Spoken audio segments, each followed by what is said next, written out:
All right, we live. Okay. Hanging out. Hanging out. Trying to Hanging in there, working through these technical difficulties. we need John Fatigate at Stand Up New York Labs, setting this We whole do thing need up so him. we walk right in with like a six-pack on the table, on ice. Just a privilege none of us deserves at the time. That's yeah. He was really ahead of his time. Mm-hmm. He had the vision. He saw it. I tried to remind him of that. We still keep in touch. He started off like we talked about this on one of the previous shows, like 7 millionaires. Yeah. Like they really started there. Yeah. Stand Up New York, upper West Side of Manhattan. And not just like 71st and 3rd. No, that was becoming my ex's house. That it wasn't even just like they're millionaires. It was cultural movement from these podcasts that came out of there, like Christina Hutchison and Corinne Fisher. They kind of like laid the groundwork for then Barstool came in with Call Her Daddy, right? Which was a cultural phenomenon that's evolving it. But like I don't think Call Her Daddy would have happened without I'm blanking on the name of their podcast, but Christina Hutchison. Guys We Fucked or something like that. Yeah, something like that. But just in terms of like the significance of what came out of that, right? How influential like Norman is in the scene, Mark Norman. Mm-hmm. Mark Norman, Charlie Murphy. Charlie Murphy. The guy. DeStefano. But DeStefano was there. Cannon, Weiss, our little show there. I'm trying to think of the other names of the comedians that were Dave Smith. Dave Smith was he's not big. He's pretty big in the political scene now. Absolutely. No, but there's one name that I can't, for the life of me, I can't remember. But he goes on, he co-hosts other shows on political stuff. It'll come to me later because I'm not going to take up everybody's time trying to listen to this. But anyway, what I was saying before when we had technical difficulties was this is that time of year where people have to try and figure out, like, when do we listen to Christmas music? When do we turn it on?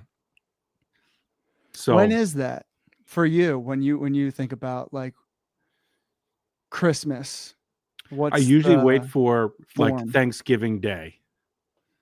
What I hang in there as best I can until Thanksgiving Day, and then that's when Christmas music and everything is allowed. But over the years, my love for Christmas has only grown, and I would love to do a Christmas show with you, or 31 Christmas shows with you. Absolutely. For all of December.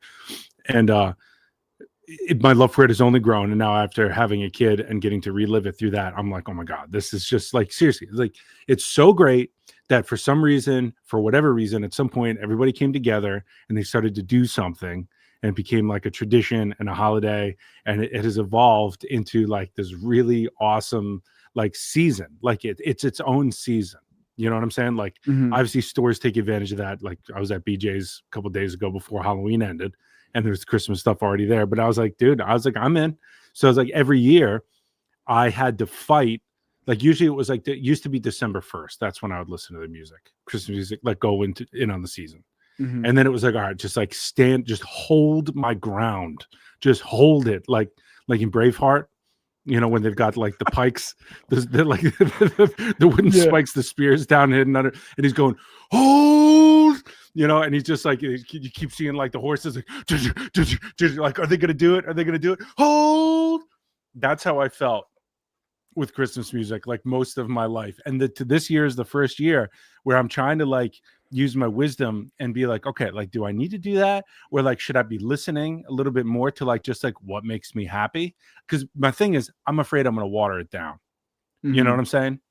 Like, one Christmas party in July is fun. Santa in a bikini, Mrs. Claus in a bikini is fun. You know what I'm saying? Because you can imagine he's on. But if you start taking up, too much of the pie, I think it does what, you know what I mean? It's not the same thing. So you got to always find that balance between like, how miserable am I and how much Christmas do I need to keep going? That's sort of like an older philosophy of mine. I'm pretty happy these days, but still, I'm like, so this year, this is what I just took. I told you I was late to this because I was taking a bath with my daughter. Am I talking too much? Is this all right? No, Okay, I'm just gonna keep going. I get her bath bombs when they're on sale on Amazon. You know what bath bombs are? Yes. Right. So, but they have them with like glow in the dark toys now. So like everything from like so like on the inside, on the inside. That's right. So you're gonna get 1, 2. Now we're up to like 6 to 8 toys per bath, right? Because like it's a couple bucks, whatever, right? But we get lost in it anyway. So we're up to like 8 bath bombs today, which is about $4 retail out the door. No big deal. But it's cool, you get all these toys to play with, you and line them up and so on. But anyway, I was late. But while I was in there, because she wants to sit in there for like an hour, I have 2 iPhones now. I'm not going to get into why I have those, but I have 2 iPhones. So I set one up with Christmas music and the other one with like Thanksgiving ambiance. So it was like a Christmas. This is a guilty pleasure of mine. You ever go on YouTube and look at like the season ambiance, like autumn ambiance or Thanksgiving ambiance or Christmas lo-fi or Christmas in Sweden or walking through Christmas Park in Hamburg? So okay, I like you enjoy that. I've done the Christmas lo-fi before, or Christmas train going through the Netherlands for 17 hours. Just really getting you in the mood. Just really, because I sit and I do most of my healings are on Zoom, right? So I sit here and I just have a screen off to the side and I'll just be going through Hamburg for 17 hours while I'm sitting down doing healings. So it gives me something to look at, right? And it feels like I'm traveling a little bit. But anyway, these ambiances are like a real guilty pleasure of mine. Like some people go to museums to see art. I'm like, let's see what YouTube's got for like spooky Halloween ambiance. And people put the work in, man. It's this feng shui. It adds feng shui. Yeah, that's right. And put on a little low music in the background. Mm-hmm. Nobody's ever complained. Yeah, I get a lot of looks though, but no complaints. Yeah, my Christmas relationship. It's been, it's evolved over the years. Like when I think like why Christmas felt the way it felt. And why, like, when you think about Christmas, you have that emotional response or whatever the memory is that you go into. For me, it's just a wholeness. It's literally like it might as well be God. It might as well be Jesus Christ. For me, the way it makes me feel, I take refuge in December 25th. Yeah. Some people do that with the Buddha. Yeah. I think this all ties into, again, like kind of where our relationship first started becoming what it was when I met you 10 years ago. And my process of going through Christmas growing up, like Christmas was the best. Like just everything about it, from in school, they decorate and there's events and there's,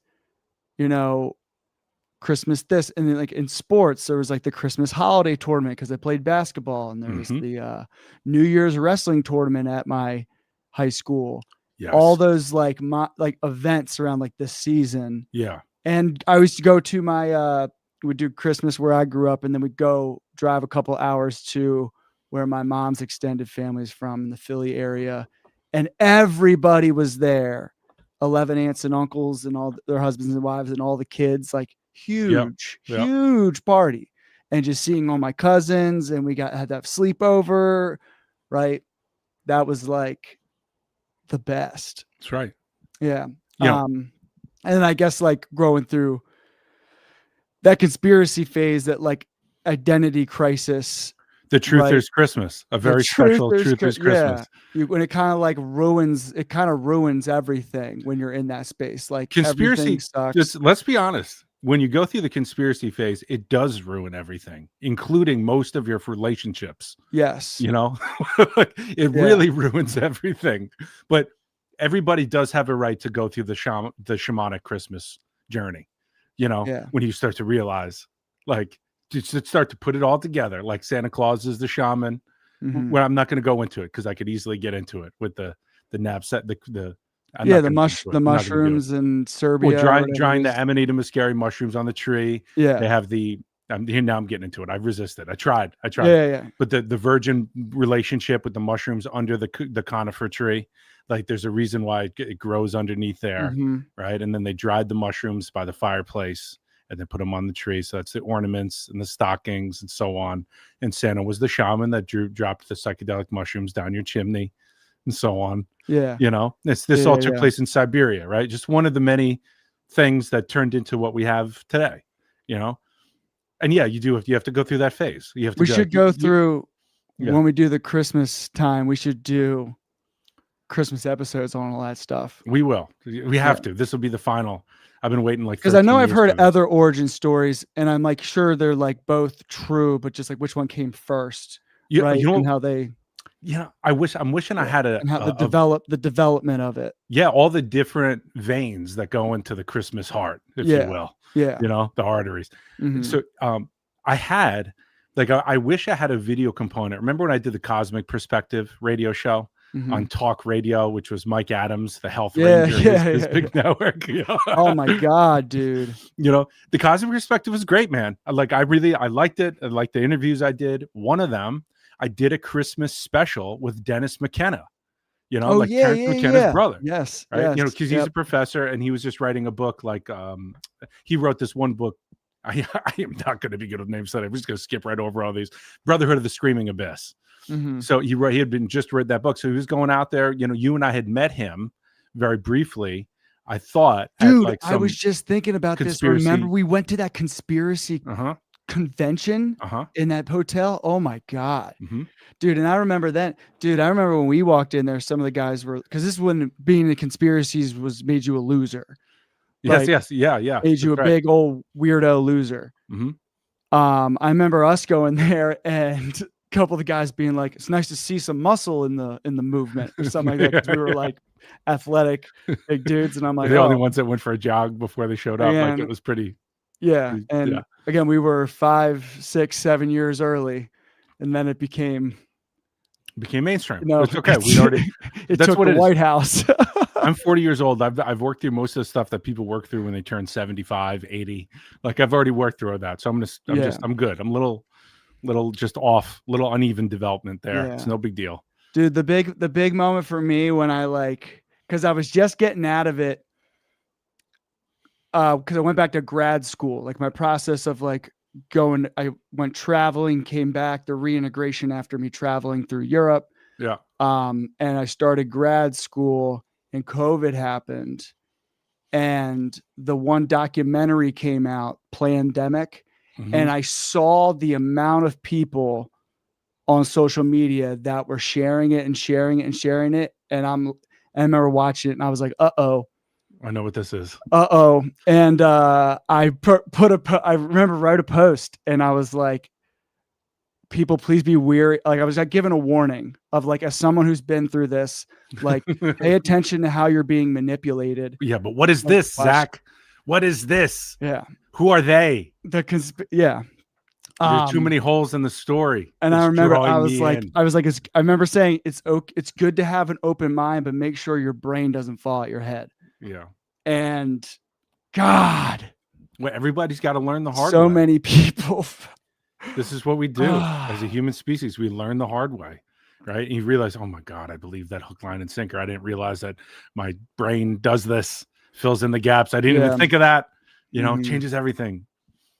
Yeah. So anyway, it's good this time of year to wonder about these things, because really it's really about feeling better and hanging in there. You know, it's for me, I'm finding my way with the music. Yeah. So for me, I'm trying to just connect to the spirit of it, because I also, a thing that kind of can get me when you get into the political view of things and understanding, capitalism. And I see the capitalism all over the place in relationship with Christmas, That's why you got to be self-aware. The evil empire, it's going to, everything needs protective borders and self-protection, even Christmas, Bad Santa. I don't know. I'm thinking of other Christmas movies. They're like bloody night before Christmas or something like that. I don't know. Yeah. But we need that version of Santa too, to defend himself and protect the Christmas spirit, because corporation, the darkness wants to come in no matter what, even with Christmas. Yeah. God damn it. Yeah. God, nothing sacred. Nothing sacred. It's fine. It's a part of it. Makes Christmas big and strong, healthy and strong. So what do we have in the docket today, my friend? It's your turn to do a video. We had at least one listener last time who was bummed that they couldn't listen to your video first, and they didn't really like the Ukraine stuff. But I think they just didn't get it because it's the most important thing on the planet. The tip of democracy. No, it's fine. Oh, it's fine. Yeah. Not everybody's gonna get it.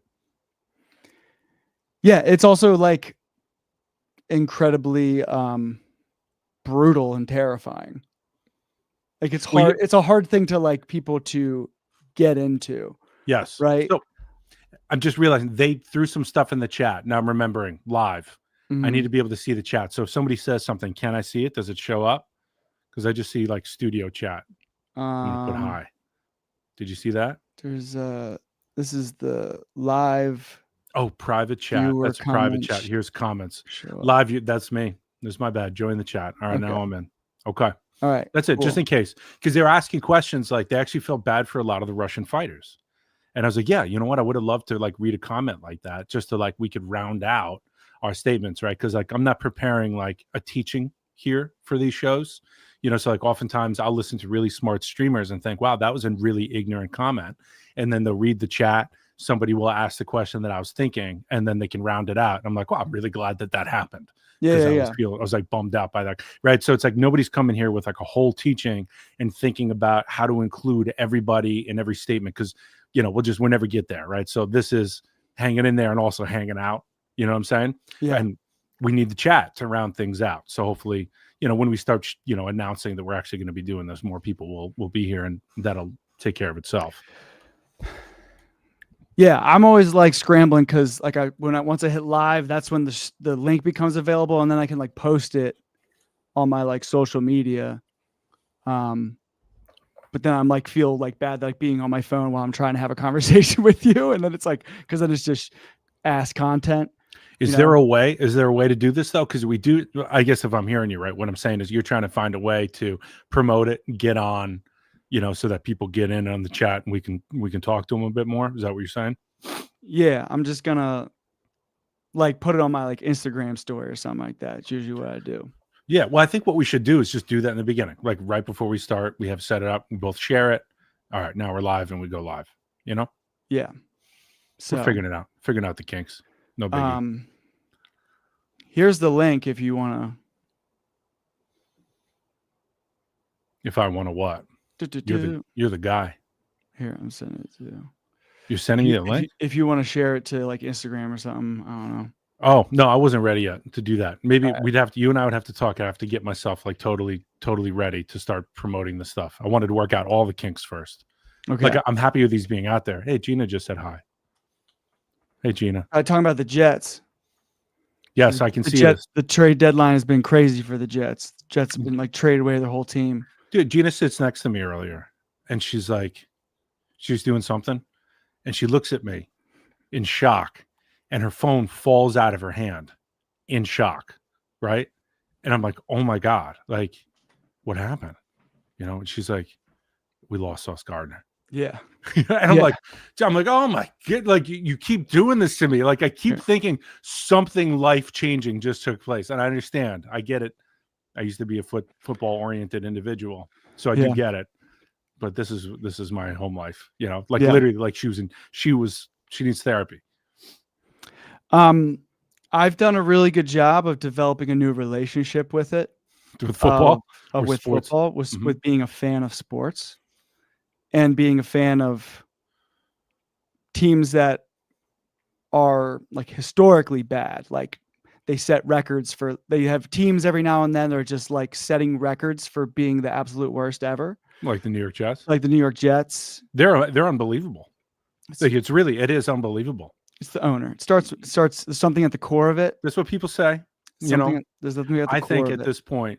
I think at this point, you guys literally need something far beyond therapy, like a remanifestation. Because we're just manifesting at this point. Like B-52 bombers with giant things of sage flying around the stadium for like an hour, just like clearing it out. Like there's, you know, in our speak, there's a morph. There's a shape that's been created that's invisible and obvious both at the same time. It's obvious because you guys are breaking records in the wrong direction, left and right. And this is beyond psychological at this point. This is something you guys are born into, and it needs to be healed. And yeah, oftentimes you do need to get rid of the owner or change the name of the team and go somewhere else. sometimes you just have to move on. Yeah. But I just have I'm like, I watched the game. You lost Quinnen Williams too. Yeah. Did they trade Brees? Did they do any more? But here's what they did. All the first round picks, right? They got so many first round picks. Yeah. They have 2 first round picks this year, and they have theirs and a Colts this year. And then they have Cowboys second round this year. And then next year they have their own, the Colts, the Cowboys in the first round. So 3 picks in the first round. So, I mean, like, makes sense. I don't know. I don't feel like giving my sports takes, but yeah, I just like watch the game and I allow myself to get into it for 3 hours. Once that game is over, if they win, cool. If they lose, I'm not going to get upset about. I'm tired of making myself upset about it. It's not worth it. It's other men that are now younger than me, which is now the weird part of like, oh, I'm going crazy over younger men. This is what people sound like when they've been in a relationship with a very limited person for a very long time. And they're like, you know what? I can't change you. Yeah. You know what? You've disappointed me so many times. I have to I'm still in this, but I have to detach just a little bit. Yeah. When you get it together, when you go to therapy and get it together, I'll be here for you. That's what I'm saying. I'm not throwing you out of my heart, but I have to create some distance because it's too painful. Yeah. This is it hurts too much to watch me see you do this to yourself every year. And I'm no longer going to allow myself to go on that ride with you. That's right. This is my truth. This is my truth.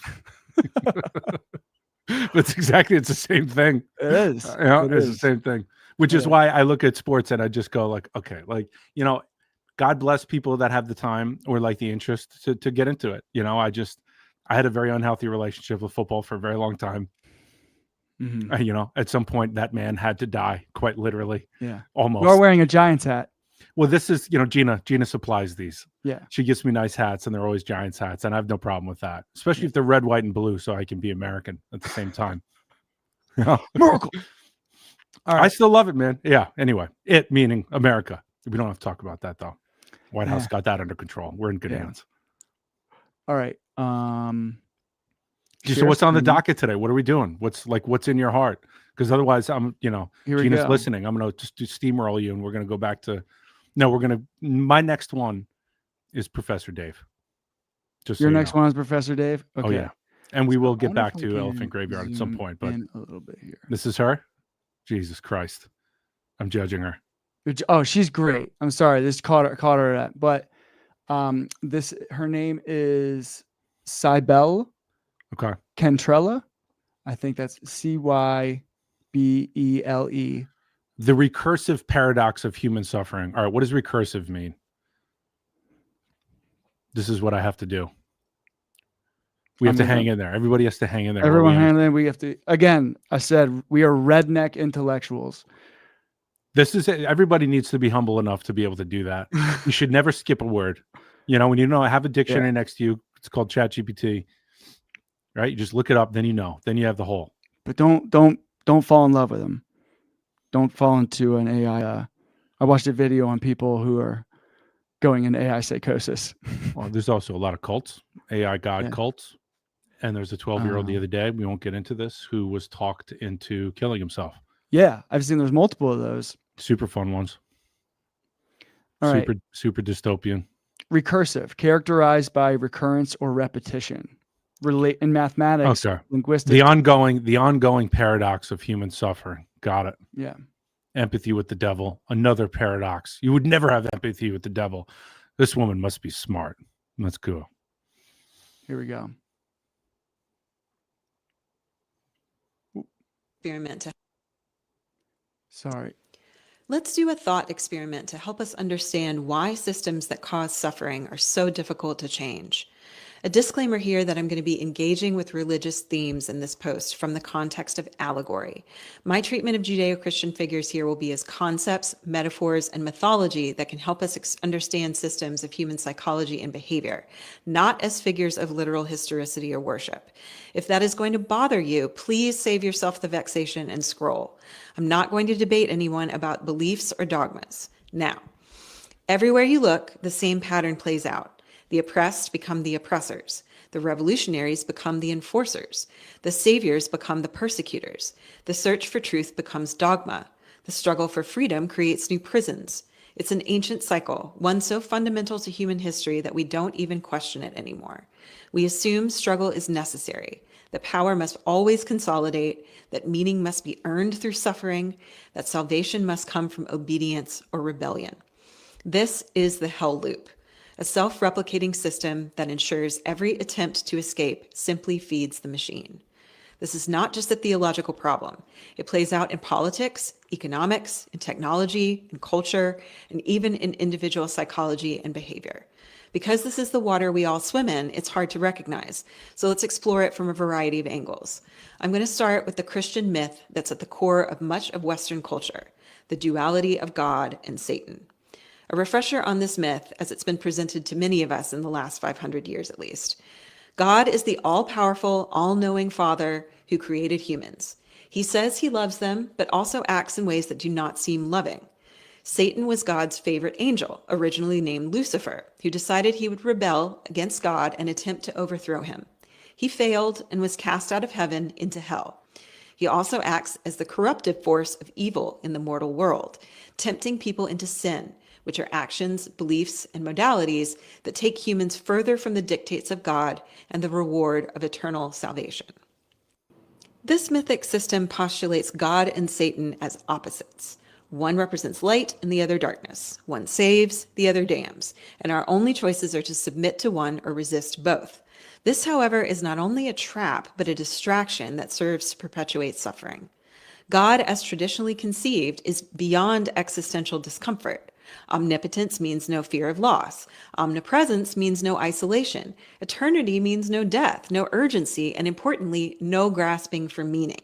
If God is truly transcendent, then God does not experience meaning. Meaning is irrelevant at that scale. Satan, however, is the prototype of existential discomfort. He was cast out, so he knows loss, exile, alienation. He's finite, so he experiences time and change. He suffers from his own intellect, so he understands paradox and contradiction. He craves dominion, but is trapped, so he wants control, but can't have it. He's aware of meaning, yet eternally separated from it. If we look at the figure of Satan in Dante's Inferno, which concretized this myth in the Western mind, as it does not occur to this degree in either the Protestant New or Old Testaments, he is frozen in a lake at the very bottom of hell. His wings flap endlessly, but only freeze him further in the ice, reinforcing the paradox of resistance leading to self-entrapment. He endlessly devours the bodies of Judas, Brutus, and Cassius, traitors, not heretics, which suggests that his defining crime is not disbelief, but betrayal of trust and structure itself. This is not active rebellion, but frozen impotence, a perfect image of the end state of over-engineered control. Which of these two figures does... So why did you want to... I agree with everything she's saying. You know, I have my own language for all of this. You know, I just took a whole page full of notes and I was like, okay, hold on, I've got to pause this for a sec. So why did you want to share this? Because I just remember seeing this a long time ago and I was like, I got to show Tim this. Yeah. What was it about that? I'm just curious, you know, not a test, you know, just genuinely curious. Like Yeah, it did something for you, again, right? like, yeah, because it's again, like tapping into the same thing in a different, from just coming from a different person in the way that they're explaining it. Right. Okay, right? good, cool. And using like, I think it's the imagery of, you know, angels and devils. I think that is in terms of like communicating to people, people relate to the angel devil narrative story. At least those names of those things, like we name, that's the devil, that's angels, God, whatever. And taking this. She gets into like a system science perspective later in the video, but so we'll get into that, right? I just wanted to say, so like, at least from what I'm understanding is she's talking about the opposites, if they can be opposites, of Satan and God, right? So it's not even like the devil and angels, unless I missed that, because like, yeah. That's what I'm like. To me, that means something, actually, just because as a student of the Kabbalah organization of things, right? Angels have to do with the emotional field, right? They have a mission. When we do healings, we create angels that back in and help everything to grow. They have one mission. So they don't even like fall asleep or wake up or whatever. They just have their mission, right? So then my understanding of heaven and hell has to do with it being a state of consciousness. And the way she talks about God seems to be the active, let's call it like Castaneda terms, the active side of infinity, meaning how to live consciously in relationship to the way life lives as a human being, meaning I'm not resisting. I'm resisting some things though, and resistance is, right? But I'm not resisting the primary stuff of life. And when I am, as she says, it's an entrapment or an imprisonment, right? Because basically I'm attached to something. Yeah. Right. So the way she's setting up Satan is to be the guy who's always in pursuit of what he wants. It's always just sort of out. That's the separation. Like to me, hell is falling asleep. Okay, let's go all the way back. Garden of Eden. Taking a bite out of the apple of knowledge, to me, in the Kabbalistic schema, says, I have knowledge now, right? For some reason, I was one, maybe I was even asleep or living in a vague state. I didn't even realize I was separate yet. And then I wanted to know something. So now I have knowledge, right? And to have knowledge, there needs to be a place for knowledge. So now I, as a separate being, have knowledge, right? And if I'm awake with this knowledge, I can still be a part of God. But most likely what happened is instincts took over and I felt like I was suffering, and the knowledge for some reason helped me from my suffering. So I started to pursue knowledge in order to save myself from suffering, thus increasing my separation from God and my experience of hell, trapping myself up in a smaller state of knowing, a smaller awareness of how reality works, where I'm the hungry ghost pursuing something that's never actually going to get me what I want, a strategy that's doomed to fail, a seduction, a promise that can't be kept, all that kind of shit, right? So to me, when she says God is transcendent, right, like I said, no fear of loss, right? To me, the lived experience of no fear of loss as a human being has to include a fear of loss. So a fearlessness that has to include how scared I am, because it can't exclude any amount of reality, right? So to live as God right now, we have to be awake to our fears and what we're not afraid of both, and have a relationship to them that's fearless. Right? Like I'm afraid of my grief or sadness. I'm going to move into my grief and sadness because this is the healthy thing to do, right? I'm not going to resist that and trap myself in a situation where grief and sadness now dictate what I do with my life, because every choice I make is to avoid that, thus entrapping myself and trying to save myself from suffering rather than relaxing into the already present healing, which is, the original wound, that's original sin. The original separation was the original, I'm a separate being, and that's it. I'm not a part of the whole. I'm separate. All right. So anyway, so the thing she's talking about God is third thing, consciousness. That's why I took the long way around. I just want to slam that home. Right. Third thing, consciousness is that. Right. So am I following correctly? Yeah, absolutely. Yeah. Okay. Absolutely. And so what she calls the machine, in my opinion, is it shows up in a lot of ways, but we do participate in it and it has its place. For me, the way I understand the machine is it's like a collection of, it's like the tribe, right? That base consciousness that we all grew up in, the known, right? This is what we know. And then we want to leave the tribe. Everyone wants to kill you and they make fun of you and you get scared of them and they get scared of you because things are changing. Then you leave the tribe, right?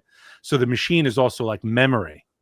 The machine is like the unconsciousness and consciousness that we're working with at the moment, right? It's like the runoff from what we've already been doing, and like this the solidity, the slowness of this dimension, sort of like coming together as some of us go beyond it and create new paradigms that make the existing one obsolete, but they still have the existing one because we have to work with something, right? Yeah. So anyway, this is how I look at it, right? So it's like habit, memory, the tribe, right? That's like the machine. It's like something that takes on a life of its own because of habit itself, because of the gravity of life, right? Like we're a wave in the ocean. The ocean has a certain gravity to it, has a force to it, and we can work within that, depending on how well we know ourselves and how well we know the ocean, but it still has a force to it. Like there's going to be sometimes there's nothing I could do. The hurricane is coming. There's a limit to it. You know what I'm saying? You know, the hurricane's on the way, the tornado's on the way. I have to adjust here. Right. Yeah. So anyway, I just want to make sure I'm tracking and in the spirit of like, yeah. And I'm hearing with what you're saying there about how you're interpreting this of, you know, that you have that original knowledge and then you pursue that knowledge more and more until you like create, enter that space of enough suffering, enough separation where you then want to return. That's right. Right. Like, yeah, sorry, I'm going to cut you off. Go. But I was really, what we talked about last stream about Arya Stark, right? And how you have to have the experience of separation, of being something, right? That's individual from the whole in order for you to see that you are part of the oneness and then becoming something real. That's why, and they say Kitov, it's all for the good. So like, even when you're going backwards, since this is the game of awakening, you might be on the falling asleep curve, but when you zoom out enough, you can see that after falling asleep comes the waking up, right? That's the rhythm of life. So like, where are you on that scale, right? And as long as you know that, you can do something about it. You can be at least be empowered, you know? Yeah. All right. Again, back to it. Yep. Humanity's condition actually mirror. Humans obsess over controlling reality instead of surrendering to it. They over-engineer solutions to existential problems that may not even need solving. They fear ambiguity and try to lock things into rigid hierarchies. They self-destruct through their own intelligence and fear of ambiguity. If humans were truly created in the image of God, wouldn't they be capable of accepting ambiguity? Wouldn't they embrace the open-ended nature of existence rather than fearing it and trying to redesign it out of reality? In this myth, humans assert that they are made in God's image, but their behavior suggests they are more like Satan, finite, conscious of the need for meaning, and desperate to construct it through control and submission as a part of control, rather than awareness. Let's extend this allegory. Given that humans appear to reflect the nature of Satan more than the nature of God, why does the God of the myth also act so oddly, given his omniscience, omnipotence, and eternal nature? The God of the text is jealous, wrathful, and obsessed with obedience, traits that more closely resemble the classic figure of Satan as well. This is when we get into the recursive paradox that makes these mythic structures so useful when you look at them from a systems perspective. In short, this isn't just a moralistic story. It's a symbolic model of how power structures reinforce themselves through illusion. It's an allegory of the hell loop itself. In this model, God and Satan are not separate forces, but two sides of a single recursive structure, a Mobius strip of authority and rebellion. The God of the text is tyrannical, absolute, and demands total submission. This mirrors how power operates in the human world. Satan is the figure who refuses submission, but in doing so, locks himself into a cycle of self-imposed suffering, mirroring humanity's own existential crisis. Together, they form a self-sustaining system where God demands control, Satan rebels, Satan is punished, this justifies God's authority, the cycle repeats. This ensures that the struggle itself never ends, and it gets us to the nut of our thought experiment. The God of the text is just the hell loop's projection of God. If God is actually the infinite patterning principle, something unknowable and beyond control, then the God of the text is a human or satanic misinterpretation of that reality. The texts present a finite, hierarchical version of God that reflects human or satanic needs for order, submission, and judgment. In other words, if humans and Satan are caught in the same loop, then the God they describe is not actually God, but a projection of their own imprisonment. The real God, or the actual infinite, as you will, is not engaged in this petty drama at all. If God is the authoritarian... Do you want to say anything there? I agree with everything she's saying, and she might resolve this later. Like, God is actually, I would say God is also involved in that petty drama, because that petty drama is exactly what we need to wake up to in order to realize what she's trying to communicate. Right. So I wouldn't poo-poo that at all. In fact, that may be the holiest of the holy, because that is the most active side of where God is present and not present at the same time. And that's the moment of awakening, right? That's the difficulty that's going to open the gates of heaven for those that know how to work it. All right. So that's the only thing. But of course, with what she's saying, it's true. Like she's saying, like this story is made by a limited person's concept of God. Right. And she's saying, so of course it's a projection of that, which is why when you take that hook, line, and sinker, life doesn't get any better. And you end up getting funneled into a system of dogma. And, you know, it's not alive anymore. Right. It's like you start to feel the rigid structures and you start to feel like this isn't for me, you know, like this is too controlled. Like it's not like life itself. Right. So that's all I'd have to say about that. Is I wouldn't poo-poo that. Actually, I'd say that's actually one of the most important pieces here, is to recognize that thing, that petty drama that God's not involved in is actually, it's probably where he's most involved at that moment. In terms of how I see it. You get what I'm saying? Yeah. It's God is in all things type thing. Yeah. Yeah. And the reason why I put the emphasis on very active there, because obviously it's not true. Everything is held equally from the perspective of God, right? But I say that's like the more active thing. Like that's where the awakening is going to take place. It's not going to be somewhere else in that limitation that we've created. That's the grist for the mill. That's the whole point. There's the whole point of it, right? The whole reason why you're stuck in it and unhappy. It's like, God's like, yeah, pay attention, man. I set this up perfectly for you. I give you everything that you need to wake up to this. You did this, right? So yeah, you think that we're made in the image of God. God is made in the image of us, right? Both are true. And it's this co-creative process of us realizing how that works so we can surrender and open to it rather than resist it and try to find a solution to an existential problem, which means there is no problem. This is an existential suffering. You know, the problem is that I'm not awake to my suffering. I'm trying to solve it, right? Like if I'm going to get mad at somebody for not listening to me, what am I going to get mad at their parents for setting up an environment where they didn't learn to listen? What about their parents? What about their parents? You go all the way back to the Big Bang. Who am I going to get mad at? You know, it's just God. And then when I'm mad at God, what am I really getting mad at? Oh, I just don't want to feel how much I'm suffering. That's it. You know, That's how all this got started. That's the whole thing. That's the whole human experience. That's why that's why we're doing what we're doing right now. Because that happened at one point. And then everybody's been spiraling out of control ever since. And hopefully at some point we'll start to come back on the return, you know, but that's what happened. Yeah. Okay, cool. So right. Let's see where she brings us. It's been a while since I watched this, but we'll see. Yeah. In force of control, then Satan is the figure who resists, but in a way that guarantees he remains subordinate. He is both the scapegoat that justifies why the structure must remain intact and the reflection of humanity itself, trapped in a self-reinforcing feedback loop. The God-Satan relationship is actually just a metaphor for the self-replicating logic of power and suffering. God, as described in the text, is not God, but the mechanism of control. Satan is not the enemy of God, but the one who keeps the game running by ensuring rebellion is still within the frame of the system. Meaning is not to be found inside this cycle, but outside of it entirely. Thus, this story was never about a theological battle. It was about the architecture of control itself. Every power structure in human history has survived by convincing people of a single fundamental falsehood, that meaning is something that you must earn. That enlightenment, salvation, freedom, whatever the system promises, is always just out of reach, always on the other side of struggle, obedience, suffering, or sacrifice. This is the core mechanism of the hell loop. Religion tells you salvation is only for the worthy. Capitalism tells you wealth is only for the hardest workers. Science tells you truth is only for the most rational minds. Nationalism tells you belonging is only for the right kind of people. And spirituality tells you awakening is only for the most enlightened. The system tells you to run toward the prize, but what it never tells you is there is no finish line.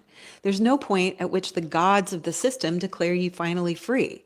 The structure is designed to ensure that every victory feeds the next level of control.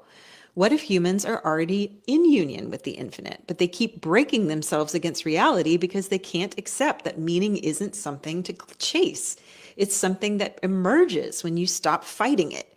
What if the entire architecture of fear, exile, and hierarchy was always just an illusion, born from the terror of uncertainty? What if there was no test, no engineered optimization, no divine failure, just presence waiting to be noticed? Now, this is the really tricky part because while it's simple, this realization is extremely difficult to accept, let alone to implement. The meaning we crave feels like it should have a resolution, a final test, a moment where it all clicks, but the actual answer is just stop struggling, you're already here, which is deeply, fundamentally unsatisfying to a mind conditioned for quests, stakes, and earned rewards. Humans are story-driven creatures, and a meaning that doesn't involve struggle feels empty. We don't want to be told there was never a lock on the door. We want to pick the lock and fight the guard and solve the puzzle and feel like we deserve to open it. The idea that there was no locked door in the first place is deeply emotionally unacceptable, which is exactly why people would rather keep optimizing themselves into misery than accept that the exit was always just stopping. Yeah. Yeah. So I agree with everything she said. And basically what she said there is really the foundation of what non-dual healing does. You know? Yeah. Yeah. It's like, all right, first of all, the meaning, right?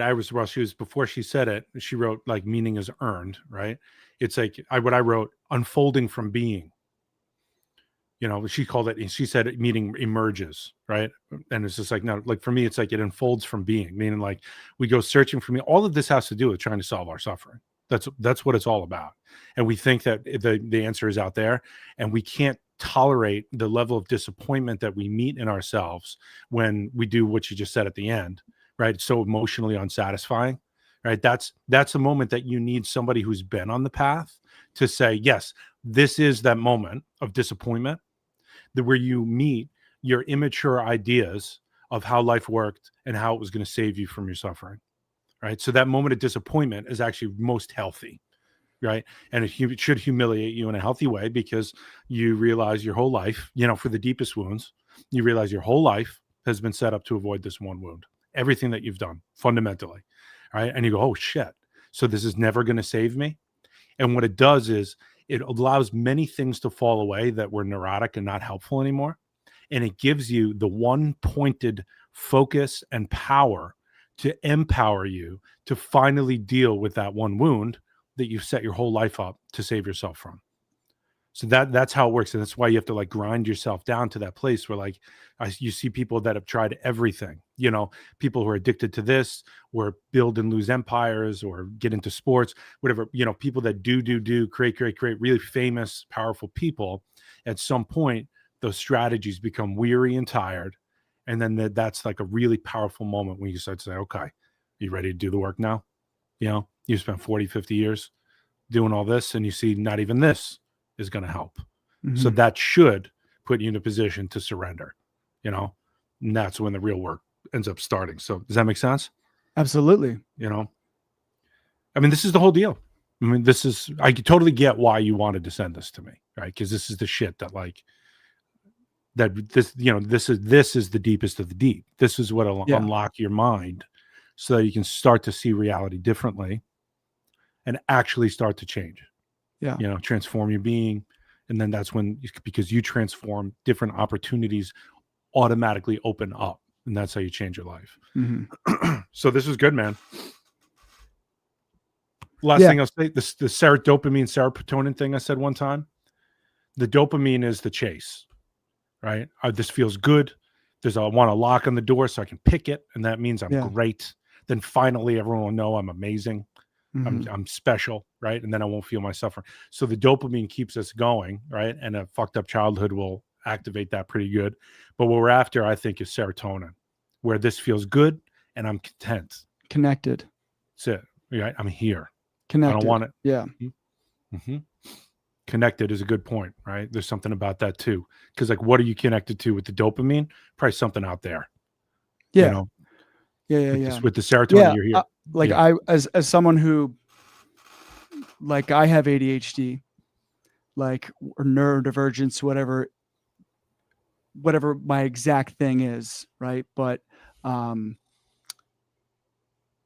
can absolutely tell the difference between, you know, I feel good when I'm having the dopamine makes me feel good, but there's again that qualitative difference to the serotonin, right?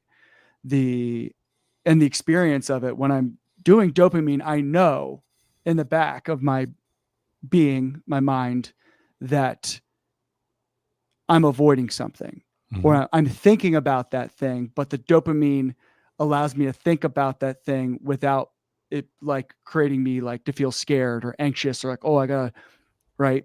I'm always thinking, I'm like, oh, I got it. And it gives me like the confidence to like think about it. But then once the dopamine wears off, back to reality. I'll completely avoid the thing. Like I'm not motivated to do it. Right. Whereas like serotonin, for me, a simple thing is like body doubling of having somebody come with me to do that thing. Right. Or speak about it with that person, have like a real conversation with them. That's the connection, the serotonin, the thing that actually makes me do the thing. Right. Or push me in the direction that I desire. And that's good for me. Yeah. That sounds true to me, man.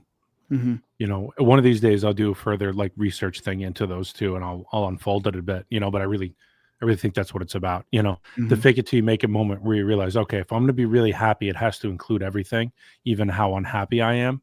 And that's a bummer because I imagined a life where I didn't have to be unhappy anymore. Yeah. And so you have to deal with that. And then eventually though, it's so much better because you're not avoiding anything. Yeah. And I think that's, for me, that was my experience. And I believe you would probably reiterate that your experience with the new age spiritual, as she said, like she used the examples, the one she's like, spiritual people talk about enlightenment, right? That because I grew up Catholic and kind of rejected it pretty quickly in terms of like it being a spiritual home. And then becoming a young adult and desiring that. Right. And so having a void of this type of energy, spiritual desire for spiritual connection. But I was very much just looking for a high, right? I was looking for, and I remember like I'd refer to people as like low vibrational people, right? There's like there's arrogance to it. There's a superiority complex to it, which, the low vibration, high vibration thing, like I get in a different context, but in the context that is presented, right? What's coming from it's a way of just like, again, avoiding suffering, avoiding reality. Right? Yeah. It's creating separation, right? There's high and low vibrational people, right? And it's just, it's not the whole picture. Yeah. Yeah. It creates another false image, right? Moving from one story to another story, a new narrative to make yourself feel safe. It's exactly right. Hyper-realistic simulacrum. Yeah. Hyper-realistic simulacrum. Yeah. I mean, really, it's what it is. It's amazing how we do this, Yeah. And because the difficult part is that there's a lot of truth in the things that you're searching out too. Right. But again, it's just getting lost in I love the quote about there's no enlightened Buddhas. There's just Bhutans who are highly enlightened to their delusions or something like that. I heard that it was either from Jason directly in a podcast I was listening to, or it was in class one time, but that being much more of reality. I remember that quote like really stuck with me. I'm like, oh yeah. And I also really love the quote about the mountains don't point to the heavens. They point towards the earth. That's another one. Even the mountains are walking. Yeah. There's he says that Buddha was the Buddha not because he was so enlightened, but because he was awake to his delusions. It's another way of, he said it both ways, Gina in the comment section said also people that claim that they are healed and not healing, or awakened and not awakening. Yeah. It's about going to a stagnant thing versus a process. Like there's a there that we can get to. Again, it's another one of those separative ways of thinking. Like once I get there, everything will be okay. Now I'm healed. Right. So yeah, some things are healing. Some things have healed, right? But the totality of you is still in process. Yeah. So it's a pitfall. Yeah. It's a trap. Yeah, but again, it all starts in the mind. That's why it's so powerful. That's why I get why you brought this forward, because I talk like this will free you. Like what she's just laid out there is a whole spiritual path. Yes. What's the difference? So I'm thinking, I've been exploring this lately, because one of the workshops I'm working on a lot is like presenting different syntaxes to people so that they can understand what the world is made of and how different ways of looking at the world change the world, and it can inform you in different ways, like the difference between, say, mathematics and numerology, right? Yeah. So it's two totally different ways of looking at the world. One has beginnings and endings, and one has, sort of like a chariot of never-endingness. Like, instead of life and death, it's experiencing life through varying levels of intensity, right? So it's just a very intense experience, but it passes into another intensity. And so there's actually no beginnings and endings, right? And both syntaxes are true. So it's an interesting thing when you start to look at life and death as finite and built in, and simultaneously, from another view, they don't even exist. It's like, so I've been looking at syntaxes. So one of the things I'm looking at are like the difference of metaphors, like the way you talked about story, right? They just jump from one story to another, right? And that story informs how you view the world, if you believe that story. So metaphors do something interesting too, where it's like, if we're teaching this class coming up and we think of the class being like a boat on the ocean of life, we're going to want to keep people in the boat, right? We're going to want to make sure nobody falls overboard. We're going to make sure that we're ready for any choppy waters, right? The metaphor goes on. But if I think about the class as a family, it changes how I relate to the class and how I look at it. Different options open up. You know what I mean? We got to take care of the kids, and who's the wise one? Who's the aunt and the uncle, right?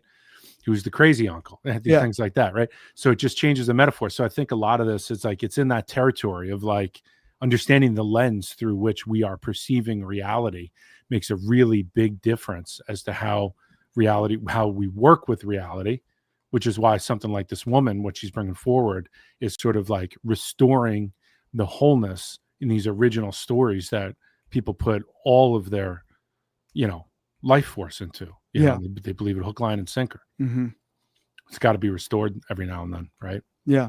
And I think, the difference between, like, it's a great thing to have the way that you explain it and the way that she's explained it, because, as you said, like, people will relate. Some metaphors will hit for some people and they won't hit for others. Yes. Right.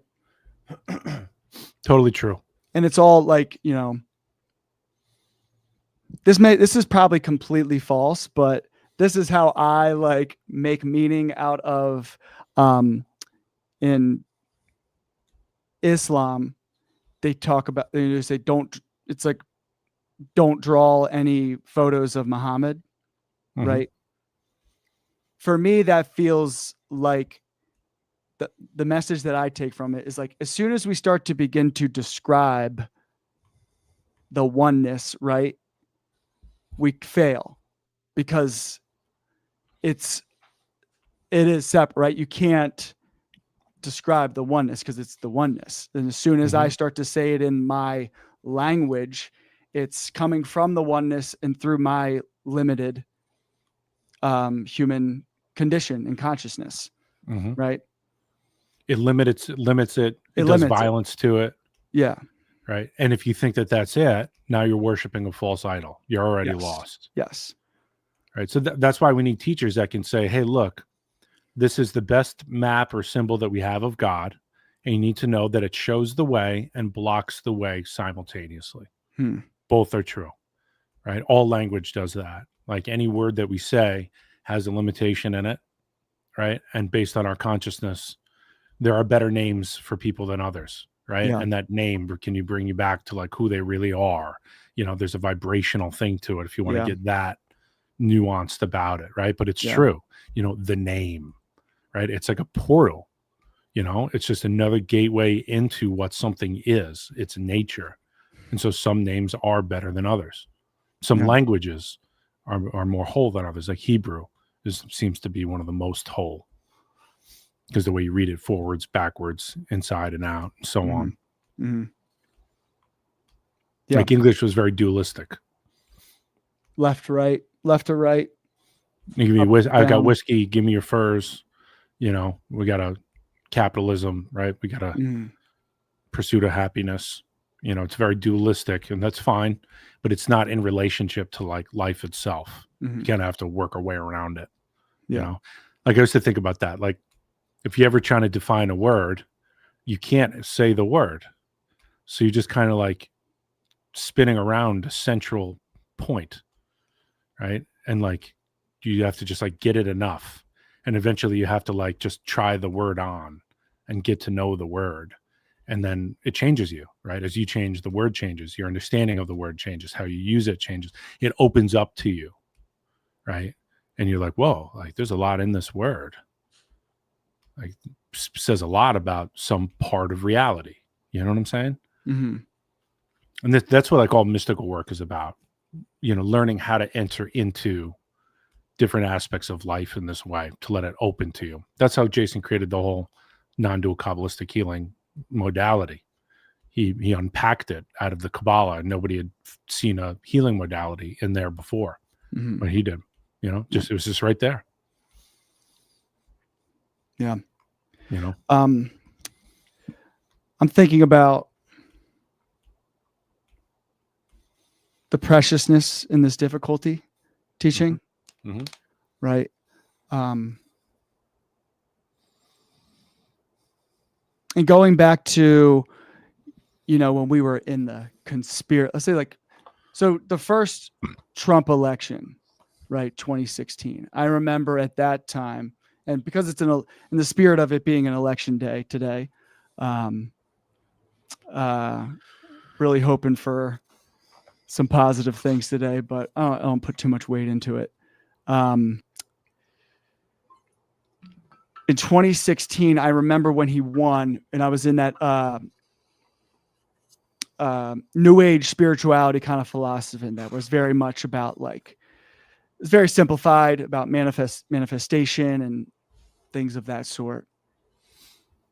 I saw this as I jumped to like, okay, this is going to be the moment that forces everybody to wake up, right? This is going to make all the sheep wake up because things are going to get bad. And like, oh, we got to change things quick.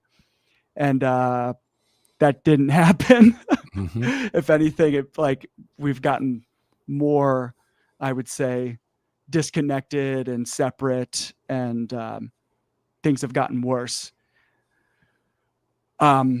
So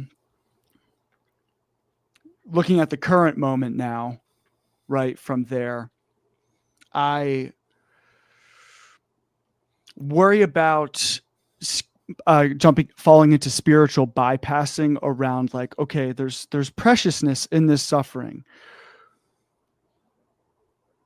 And when is the time to go from when we wait and just take in more information, bring in the difficulty, bring in the challenges, versus like, when is the time to physically start moving? Because, you know, it's no longer like, oh, this is for our awakening, while they're disappearing people to foreign countries that they're not from. Mm-hmm. And with no judiciary oversight, right? Like when's like, okay, you know, that moment where the physical world doesn't really give us the luxury of to sit there with open hearts, right? Like I'm thinking about like, you know, I think of people in Sudan, right? People in like any of these crisis zones that are undergoing the suffering of just humanitarian crises and crimes against humanity.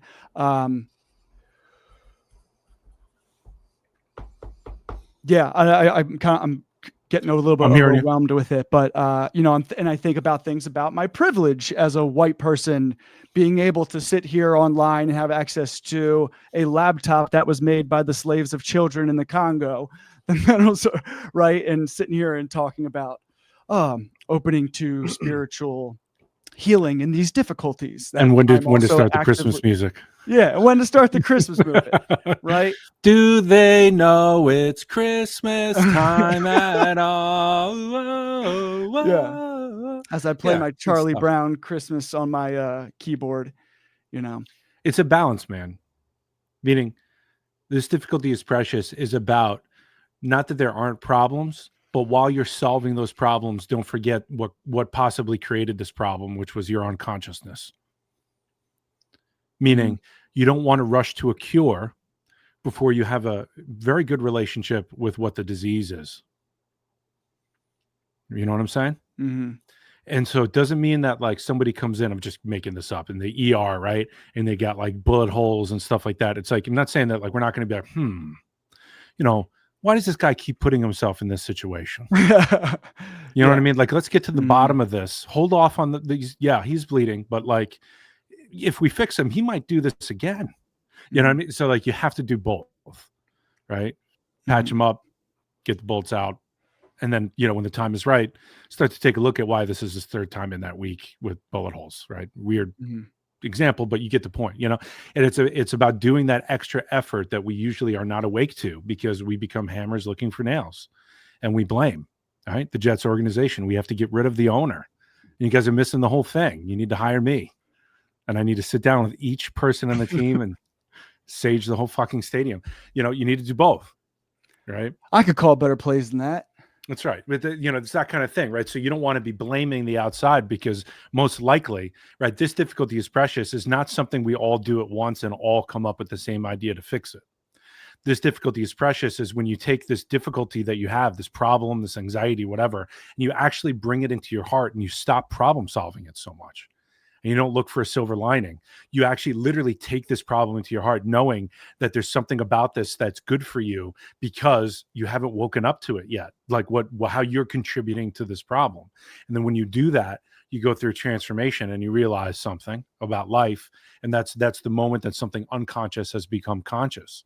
And so unless you take the time to actually do that, you're most likely splitting the world between, you know, what you think is best and what's going to solve this problem, and what is causing the problem. So you're just putting out fires for more fires to show up in a different face in a different land, right? But you're not actually solving the problem, because the problem is you. It's your consciousness that created it. So yeah, if you threw a party and you blacked out because of that, you have to clean up after the party, but you also have to go to AA and address the drinking problem. You know what I'm saying? Like, that's the deeper issue here, you know? Yeah. So you got to clean up the mess and get the transformation so that you can change the world by changing yourself in that way. Right. So, you know, I'm always coming back to it these days, that healthy humiliation. I used to, like, oh, fuck, I did this again. Right. Okay. I can bear this. I'm not going to die. I need to look at this. I just realized it's a pattern. I'm contributing to this. You know, I bought in to this story again, whatever it is, right? You just have to go. You don't need to tell anybody you're going through this. No one needs to know you fucked up. You don't even have to admit it to them. You can lie to their face, but just do your work. You know, if you got a safe face outside, fine. Like, we'll let that pass for a little while. Enough time will pass. And then 2 years later, you go, you know what? I was actually one of those guys. I'm not anymore, but I was. And we go, oh, shit, you know. But if you tell them then, they'll bite your head off, you know? Yeah. So, little tip for those that are already awakened and special on the path. Does that address it or no? Like, yeah. And I guess my the thing I always go back and forth with,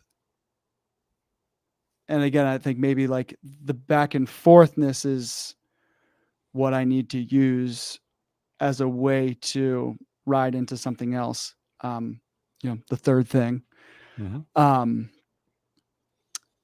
between like collectivism and individualism, right? Not because, you know, taking on self-work and self-improvement in a way that doesn't just have the relationship of just feeding the system of hyper individuality that we have right now. Because the way I experience our culture is we have a false both individuality and collectivism, right? Like, we're not really an individualistic society. It's a collectivist society, and the collectivist banner is individualism, right? But it's like a faux individualism, where they say like people can express themselves and you can be who you want, but, you know, we hate people that are different than us. Anyone that changes or does things that, like, people hate them, right? When they're not in God's consciousness, right? Yeah. For me, it's inspiring, right? And like this point, it's Mm-hmm. like a breath of fresh air. I'm like, oh yes, somebody else. I'm like, thank you. So how is it? You feel fucking great? They're like, yeah, I've been thinking about this for years. I finally did it. I feel amazing. Wasn't as hard as I thought it was. I was in my head for 2 years. I'm so glad I did it. I'm calling my friends again. My wife wants to be with me again. You know, it's like everything starts to click, you know, once you move into that, right? And so like it does. It scares people because it makes them feel worthless. Mm-hmm. Right? It brings that up in them, right? Oh, no, you have to be worthless too. Like that way we can both be miserable, but we'll be safe in our misery together, right? We can both lie to each other about it and talk about how great it was that we got out of bed today. Huh? Pretty good, huh? Yeah. House is a mess, but it's pretty good. You know, it's like that kind of thing, right? So it's like you have to get on board with like what life is doing. And, you know, the existential problem of change, right? It's always going to bring up anxiety. So better get right with anxiety, right? Otherwise, you're going to spend your whole life clinging to things. You're going to be like literally just terrified your whole life and miserable because everything is going to change. So like you have to just like wake up to that, get in touch with whatever this original suffering is that's making you want to hold on to things and let that shit go. Right. But not get rid of it, right? Have to include it and be like, all right, why is this here? Blah, blah, blah. Go through all that work. Right. And then it's included in the ride. It creates its own gravity. Then you get to go along for the ride, you know? So like we're talking about, like, there's nothing wrong with a self-improvement model, right? But there's a difference between Satan's self-improvement model and God's self-improvement model. Okay. It's a big difference. Yeah. Satan's self-improvement model is like, yo, you're not good enough as it is. So you have to get better. And whatever this better is perfect. So you have to be perfect at everything. You have to have mastery at everything. And don't worry, you know, you'll also have a good, healthy amount of paranoia because there's always going to be some part of you that feels like you're going to be found out as not perfect. Yeah. And then you're going to feel your shame and then you're going to want to kill yourself again. So just keep improving all day long. You can't enjoy Netflix. You can't watch a movie. Don't enjoy it. You know, you suck. No, this was also part of that 2016 wave. That's like really like for me, I refer back to 2016 for that. Like that was like the peak wave of the new age spirituality, conspiracy, self-optimization, right. It's all going very into AI now. All very all very hyper individualistic cultures or subcultures. Super out of relationship to the whole. Yeah, super out of relationship. Because like the self-optimization, I heard someone say, it's like self-optimization is self-fascism because it's just constant punishment for not being pure. Right. That's going to set you up to do some crazy shit too. Yeah. And that's what happened. That's where all these weirdo AI guys are from. The guy that was like taking his son's blood, injecting his son's blood into. Yeah. Right. You're going to end up doing some weird shit. All running away from the inevitable death that we will all face. Right. Get on board with it. Yeah. Right. Just get the other syntax in and it'll soften the edges of life and death being finite things. Right. Also, there's something else going on here. I have firsthand experience a lot with that, where I've actually like, don't get me wrong, I'm still super fucking attached to this life. I love it. Like, I'm like, I often take at least each day, 4:44. That's my time when I'm ascending in consciousness. Yeah. So, I take a little bit of time each day to make sure that I feel the awe. Like, I'm like, wait. You haven't realized yet, like the opportunity you have here today. Like, don't forget this. Yeah, it's hard and it's easy to forget, but like, look around. Like, right. It's like, right. Okay. Yeah. Yeah. But you can't get there if you're so locked into, I fucking suck. And the self-improvement model that never ends. Right. So God's self-improvement model is non-dual. It says, I'm perfect just the way I am. And I have a lot of work to do. Right. Holding both allows you to rest when you need to rest and work on that side of things. Cause that's self-improvement too. Like, how hard is it for some people to say, I'm going to take a day off here, like I'm going to do something for me. Most people don't even know at this point what they want to do. They've been on the machine for too long. They're like, wait, who am I? It's Groundhog Day.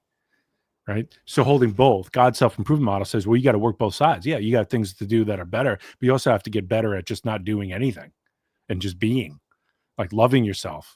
Because otherwise, the other model says, until I achieve X or I am X, I am worthless and I have no right to exist. Basically, that's what it means fundamentally. Someone feels like I need a right to live or else I should die. Right. And then the other thing says like, no, you were born with the right to exist. Your purpose is to just be yourself, and it becomes about potential, right? So how much potential of yourself do you want to unfold in this world? Because you're already here. You already did it. You won. You did it.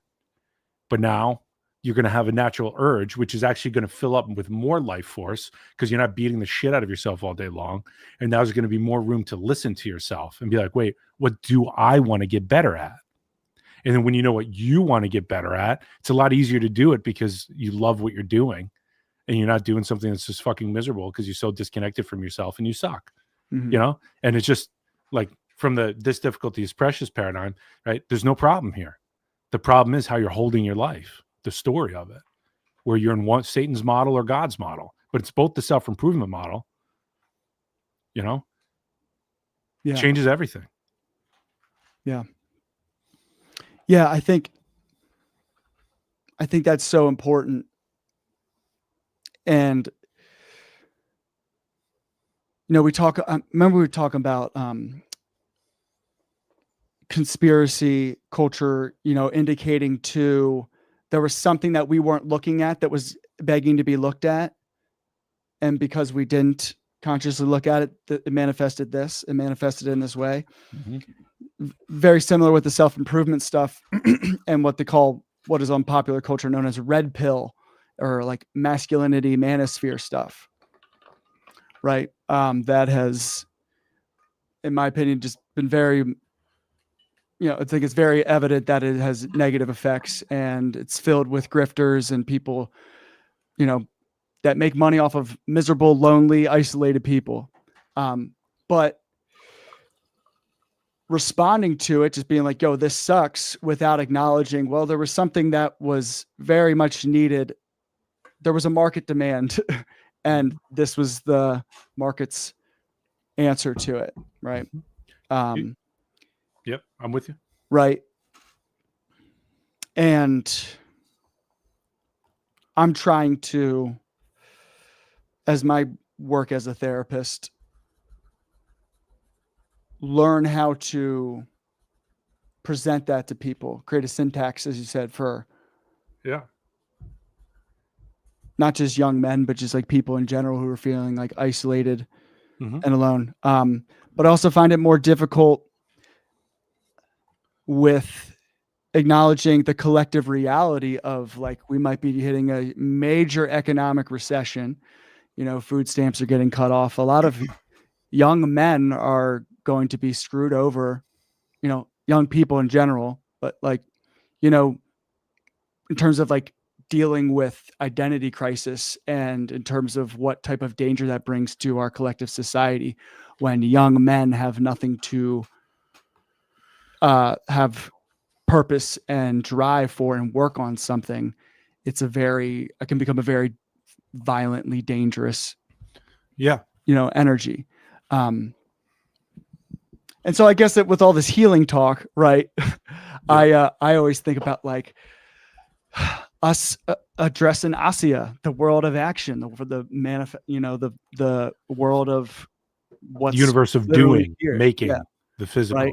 Yeah. The physical of how are we going to work with these physical realities of, if I had a client who's like comes from a very poor neighborhood where there's lots of, violence and difficult, and they have to work multiple jobs and like, oh, you got to change your relationship to it. You know what I mean? Kind of like we're talking about the person coming into the ER with a bunch of gunshot wounds, right? Yeah. That's where my mind always goes to the least of us. Whenever I hear like good advice or like something positive, my mind goes to the least of us. I'm like, how would I communicate this to someone who, the world of ASIA is beyond anything that they could do to change. So I hear you. You want me to comment? Because this is good stuff. First of all, I love that that's what you think of. Right. It's not my natural inclination for whatever it's worth. Right. For some reason, I'm just a giant piece of shit. I'm a social worker. So No, but it's awesome. Like somebody needs to remember that, right? And think about that, because this is how you're integrating the consciousness that we're talking about by wondering about this and saying like, all right, if this is true, meaning a concept like this difficulty is precious, right? And you want to help them say that there are no problems and see that. And then, every day, they're getting possibly shot at on the way to work, right? Yeah. Okay. Well, let's get real. Those are problems, right? And again, what it is so there's a vividness to what is presenting in somebody's life that needs to be addressed first. Meaning, if somebody is starving, I'm not going to teach them about God. Right? I'm going to feed them first. All right? Once they're full and they have a roof over their head, now we can talk shop. Now we can talk about the intelligence in their situation, the difficulties that their culture is facing and why it got to this way. But really, it's about seeing the intelligence and what made this, what is making this, what is the nature of this situation, right? And that's when you start to go into there's no problem here consciousness. There's a whole bunch of realities creating this and co-creating this. And so, yes, there are problems in terms of the shootings and so on, but we're trying to get to the place that can transform us so that we don't participate in the same way. Right. Just like capitalism taking over Christmas, right? Every family has a choice. Do you want to go along with it? Or do you want to make your own tradition and do something that is different? Maybe you gather your community members. Maybe so every year I say, I'm going to do this. I want to go caroling. I want to knock on random people's doors and sing to them, and I shit my pants and I back out every year, but this year I'm going to do it, but doing stuff like that. So it's more connection, more community. Right. So it's about seeing the intelligence in somebody's situation so that they can understand how they're relating to it in a good way or not, right? To help them get outside of the system. And this is where metaphor and syntax helps, actually, because you can start to see, like, I was looking at this like a war zone. I wasn't looking at my community like an illness, right? War zone and illness are two totally different metaphors. Right? If you start to look at it like an illness, suddenly you might come closer to people and want to help them. In a war zone, I don't know, maybe you get what I'm saying. Like metaphor I can't walk it all the way out, right? Because I just made it up. But like you have to help someone get outside the system enough so that they're not merged in it, so they can see how it was made and the intelligence and how they're relating to it, and then they can decide for themselves. Like, okay, now that I know what's going on as best I can, who am I now, and how do I want to relate to this? Right. And some of that might mean, dude, get out of that house. You're not going to be able to do any of this God work. You're not going to know anything about yourself if you're constantly in survival mode. Right. It's a horrible place to be. You can't think deeply. You're never going to get to that sense of transformation. Right. You got to get the hell out of there. Once you're out of there, now we can talk shop. So there's right. So sometimes, right, the gunshot wound guy, right, deal with the gunshot wounds. Then we can talk about why he keeps getting into this strange situation. Yeah. But it's about holding both sides, not forgetting that there's two sides to this, because the moment we do, we're in Satan's self-improvement model. That would be a good name for the show if we were doing show names, but we're not, it's all hanging in there. Yeah. Yeah. I think my, I don't want to say challenge, but something again, I work with is, or something I strive for, is being able to hold that both sides while not being a fence sitter, right? While also including enough where like including my identity, including myself, where it's like, I can see both sides, but I also, there is a reality within this where there is a right and a wrong, right? Yes. Where like, again, like as someone who very much, even though I love you, sir. I love you, Mr. Whitehouse. I think you're the best. Even though like I, stand against everything that represents, and I feel incredible sense of disappointment when I, people that I've loved supported that. Right. I hold the, like, I understand why this is happening, but also my responsibility to not be a fence sitter and be like, oh, it's all good, man. Like it's all love, It's only one view, right? You gotta be careful. There's trees within trees, meaning like being a fence sitter is a good attitude to start with because it gives you the wider view, right? You're not going to get lost right away into, someone's in pain, they're suffering. Here's a pattern here. It's life or death. They're going to draw you right in, right? You're going to go, oh shit, we got a problem here. We got to fix this problem, right? And suddenly you miss the big view, right? So that the fence sitting is just an attitude on approach. And you just kind of hold that, right? And then there's the active side of fence sitting as well. And that comes in more when you bring the personal self back into it again. You start to say like, okay, you know what? There is a lot of shooting here. The big view says there's a lot of shooting here because people are scared. And there's there's not a lot of resources to go around, and there's not a lot of opportunity and education here, right? So okay, we got a big fucking problem here, but the wide view helps you see that for what it is. And then you can start to say like, all right, dude, you got to get out of here first. Like this place, like, I don't know how you're going to handle anything if you're in this place. So you got to get out of here first, otherwise you're going to become another victim. Right. I don't know. That's how I'd see it at least. Right. So like, you're not fence sitting, but like, cause you want to resolve the conflict, but you have to understand what's possible. Right. This is where it becomes, there's right or wrong, because you'll do enough research and questioning and listening to get a good sense of what's going on. And then it'll be your sense of right or wrong that comes forward when you're ready to do that. But until then, it's all like art, right? Like somebody breaks their arm and they're in just tremendous psychological distress. Do I give them a night to like process, or do I start manipulating the arm and bringing more pain to them day one? Sometimes that's what needs to be done, right? But if I break their mind with pain, maybe maybe I'll give you a couple hours to process what just happened, and then we can get to work. You know what I'm saying? That's like the art of it. Some doc, oh, he's nice bedside manner. Wow, that guy was all business, right? That's like the art of healing. Right. So like you can see the path, like, all right, am I going to do that path first? That path? I could do both paths. Which one? All right, whatever feels right. I'm going to, that feels right enough. It's just, that's why they say it's the healing arts, right? But there is a right or wrong when you bring your personal self into it. And that says, okay, I've spent enough time. I have to make a decision here, right? I can't just fence sit. Yeah. But then again, Gandhi fence sat for a while, call that meditation. Was it 3 weeks, 3 months, something like that? And then he came to the conclusion to like lift up the salt in the water, and he broke that empire's back. You know what I'm saying? Like, it was his non-action that allowed him to see clearly enough to be able to do this one simple thing and, destroy a nation, bring it to its knees, collapse the whole system. Right. So you have to be careful, right? Because he was in there. Anyway, right? You get the point. Playing the long game. That's right. Some people can do that. Right. And that's the art form. Right.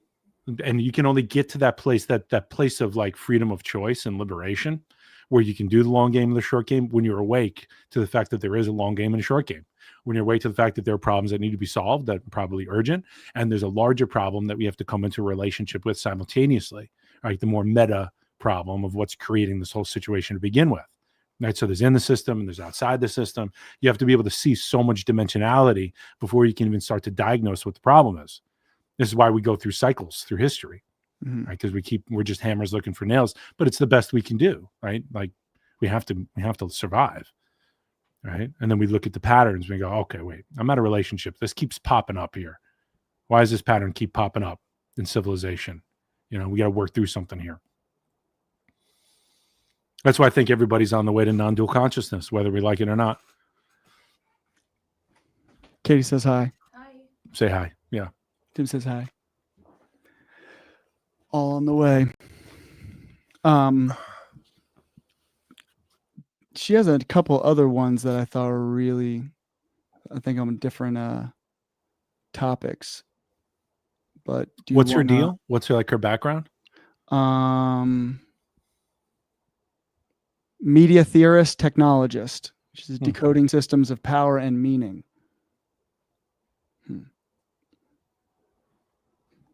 She does a number of really good ones that what's this one? Weaponize suffering and the return of fate.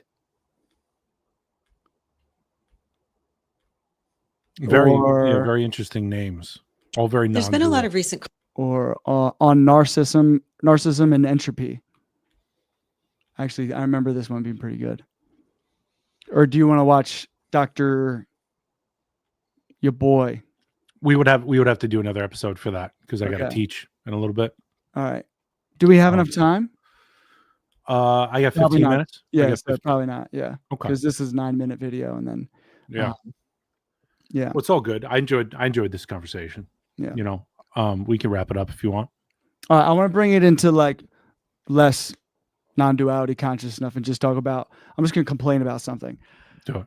In relation to sports, my most socially conservative value that's still left is I want to make sports gambling absolutely illegal. It has ruined sports, the sports experience. I hate it so much. And like having clients who have, seeing what it's doing to young men, and having clients who have gone through absurd amounts of money and put themselves in such horrendous situations, getting caught in this, addiction loop. Like it is insane. Like how quickly normalized it has become. And I absolutely hate it. And the hypocrisy of all of it, and the patheticness of like superstar Hollywood actors, John Hamm, Kevin Hart, out there doing commercials. And I'm like, how pathetic are you? How much money do you need? Do you really need money that much where you're dancing around, getting everybody in the world addicted to gambling? Well, I hear you. Yeah. So that's just me. They have so much money. That's the thing. So it's a beast that rose up real quick. This is it. This is the evil empire and the darkness that filters into all good things, if you don't protect them. Right. And how did it happen? It happened because we asked for it willingly. We went along with it. We took the $50 entry thing and we tried to put it all on the cults, and some of us won, some of us didn't, but most of us kept playing, And those of us that lost, we heard about the ones that won and we're like, oh man, that could have been me if I just would have done this. Yeah. So, people lost contact with the whole. They lost contact with the spirit of the game. They lost contact with why we're actually watching it, and they chased the dopamine, right? Yeah. I mean, it's a drug that came in and it's fucking everything up, right? So this difficulty is precious. As somebody who's not involved in sports anymore on that level, definitely not watching professional stuff. I do because Gina watches it and she DJs tailgates for the Jets and so on. So I'm around it, right? But it would break my heart to have been like a super fan during this time. Yeah. I would have been, I'm already wanting to just I want to transmit the spirit of the game to kids. I want to teach kids how to what they can learn by playing these sports, and discipline and hard work and teamwork, and, understanding your position and the philosophy behind the whole thing, camaraderie, everything that you learn by, playing sports, right? There's so much that I carried forward that I'm so grateful for. I'm like, wow, I got really lucky to have fallen into that. And to just take that really seriously, and you don't know what you got till it's gone. Right. And spend 10 years of me being out of it. And I'm like, wow, that really solved a ton of problems that I have right now. Just feeling better, for example, laughing, having friends, these fundamental things that aren't there anymore. Yeah. Oh, dude. Absolutely. It was kind of funny how simple really the answer to one of my existential questions was of why I got so depressed in my 20s, because go from growing up playing team sports. I played football, basketball, baseball all year long. I'm in a team sport, so I'm always hanging out with a group of friends, right? We're doing everything together and having that camaraderie and connection. And then I went to college. I played sport for a little bit, but then I joined a fraternity. And we were the nerds on campus. They weren't the popular fraternities, but going from living in a house with 12, it was 14, 15 other people, I think, being around people, having your friends around you at all times. Yep. And then you go to a work life where you got to spend 2 hours in a car every day. And then you're behind a computer screen and I'm only listening to podcast, right? And then why do we become depressed? It's like, oh, well, yeah, it's just like I need friends. And so that's when I went, my brother Dan brought me to the EDM music festival, Lost Lands, in 2019. It like, again, I don't say it didn't cure my depression, but it completely changed my relationship to depression, because it was like this space where I was able to, one, just do whatever I wanted and just like completely judgment free. Like, people are so cool to each other, make friends really easily. And then it like became, everyone, it's a community of people. Like, you see people at, oh, I saw you at this festival and this festival. Right. And then I brought it to I made friends in Philly around it. Right. And it's like, oh, this is what I was missing. Like, just hanging out with a consistent group of people that you develop a relationship, like, and you look forward to seeing each other at consistent times. Yeah. The best things in life are free, right? And they make you healthy, and this is the difficulty with like the internet and technology and all that kind of stuff they're living with these days is like, once we stop treating depression like it's a problem, and yes, don't get me wrong, some people are born into it for genetic things and certain early environments that do mess up the brain, I believe, right? But there's also another way of looking at depression as a very healthy response to not having something that you once had that you loved very much, right? Yeah. So like, it's a pretty reasonable thing to be depressed for a while because you're bummed out. Yeah. And like, this thing that was always there that you could go to that solved most of your problems because you knew how to work it. Like for me, that was like exercise, until I got sick and I didn't know how to exercise. I didn't realize how many problems were being resolved, just how uncomfortable I was every day, or just how much energy I had in my body that would get trapped if I wasn't using my body in a certain way. And it was just like, I would freak out. I would want to like drink all the time or smoke pot or like just anything just to feel better. Yeah. And then it's like, wait, no. Remember, like, just go train towards something. And I'm like, oh my God, this is like, I keep forgetting that this is what literally resolves most of my problems. And again, that's not going to be for everyone, but for me, guys like me and you, who spent like a good 20 something years, day in and day out training, right? Like I know how to train training. I know who I am when I'm training. I know how to work when I'm tired, when I'm depressed, when I'm happy, when I'm fired up. I know how to, tone it down a little bit, pick it up a little bit, periodize things, have a goal for a month, 3 months, a year. It's like this fucking thing that holds me, and so like all the stuff that usually sends me off doing things that are not healthy for me just get resolved. So like, I don't know, this is why everybody needs like a craft or a really good hobby, or it's some, like play a sport, like go to festivals, right? Everybody needs a thing to stay connected in that way. Yeah. Yeah. And the experience for me too, from a very just like physical point was, growing up playing football, even like basketball, it's like very like physical, like to be able to like, bump other people, hit other people, and like that type of rowdiness, like that kind of, like really like exert your body and throw it around. Right. Being able to do that, like go and like do like mosh pits with people was just like so cathartic for me. And I was like, oh my God, this is what I needed. Like whether it was a mosh pit or just like dancing, however I wanted, just letting it rip, in a way, like when you're, playing linebacker and you're just like ready to boom, tee off as soon as the ball gets snapped, like that type of, And just to round this out, I'm thinking of the time when, again, I had to stop playing like really intense football where I was going to have the opportunity, just like if I wanted to lay somebody out or totally dominate someone, just take all my aggression and rage out. I remember sitting with my healer, and he was a doctor in psychology too. So he wasn't just like airy fairy guy. And he was like, how about instead of smashing somebody, you relax into an ocean of compassion. And I was like, you're so mad. I was like, fuck you. But that's the dopamine serotonin thing. He's like, why don't you just do something that makes you happy? And I'm like, fucking idiot. You fucking idiot. No, but he was so right. He's like, you got to find another way. You got to find another way to be with yourself. And like, you can't be smashing people all your life. It's a strategy that's run its course. It's like, it's true. It's true. Yeah. Do you think there's value to finding like another, like instead of being the same energy of like, I'm not literally going to be laying somebody out, but like something like punching the shit out of a punching bag? Yeah. Well, go into the ocean of compassion just for a moment so that I'm not locked into wanting to smash someone, to sort of like get this energy out.